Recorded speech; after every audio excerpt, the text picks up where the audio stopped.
Udah pada nonton filmnya belum? Udah. Belum. Udah Mbak, udah. Pasti ada yang lihat cuplikan saya pakai mukena kan? Iya. Nah,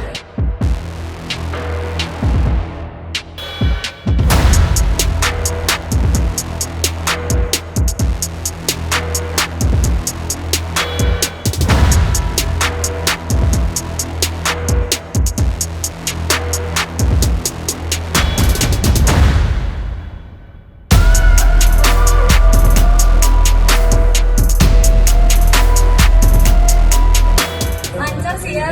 Pemeriksaannya juga seperti biasa karena udah pernah di BAP, jadi ya smooth, aman. Ada berapa pertanyaan sih Mbak tadi yang diajukan Totalnya penyidik? 48 kurang lebih. Itu seputar apa aja Mbak? Seputar peran saya yang ada di film Keramat Menzabu. Bisa dijelasin nggak Bang, mungkin perannya seperti apa di film tersebut? Oke, jadi begini teman-teman. Udah pada nonton filmnya belum? Udah. Belum. Udah Mbak, udah. Pasti ada yang lihat cuplikan saya pakai mukena kan? Iya.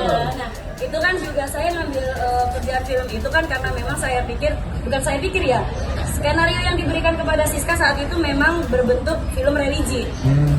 Jadi dan kita syutingnya juga di bulan Ramadan dan juga keluar filmnya itu pas Lebaran.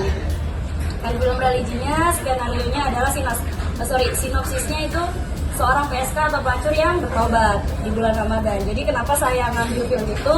Karena saya pikir mungkin ada image yang akan saya rubah sedikit dengan saya berperan di film tersebut. Jadi ya udah diambil aja. Tapi ternyata setelah proses syuting itu selesai dan filmnya itu ditayangkan, tapi tidak melalui para talent gitu. Padahal di perjanjian di perjanjian kita para talent itu ada kalau misalnya sebelum ditayangkan itu minta persetujuan para talent dulu, ada yang boleh ditayangkan atau enggak gitu. Jadi tetap adanya persetujuan, tapi dari pihak PH-nya sendiri tidak ada kayak ngomong ini boleh ditayangin, ini perlu diedit atau tidak gitu.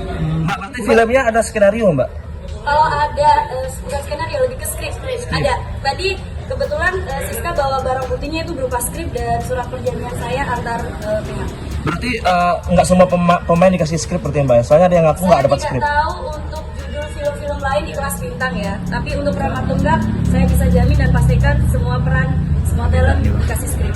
Cuma adegan yang viral belakangan ini yang bisa menyeret beberapa nama termasuk saya, itu adegan itu tidak ada di skrip sama sekali karena benar-benar kita para talent dipaksa oleh si produser dan sutradara untuk beradegan dan berdialog seperti kemauan produser tersebut. Mbak bisa diceritakan Mbak perkenalan Mbak sama produser si I ini gimana awalnya terus kemudian Dari diajak? Instagram sih ya Mas. Hah? Dari Instagram.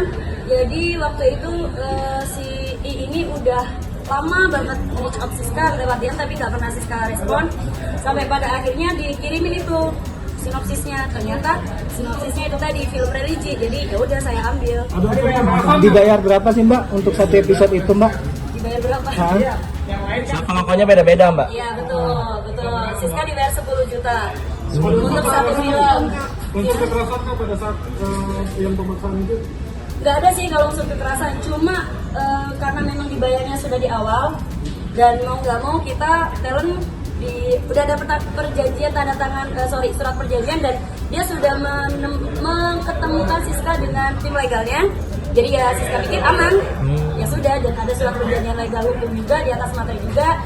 Dan untuk soal fee untuk 10 juta itu pun dari pihak mereka tidak menanggung makan, hotel, dan tiket pulang pergi Siska dari Jogja Jakarta untuk pembuatan film tersebut. Merasa dibohongi nggak sih?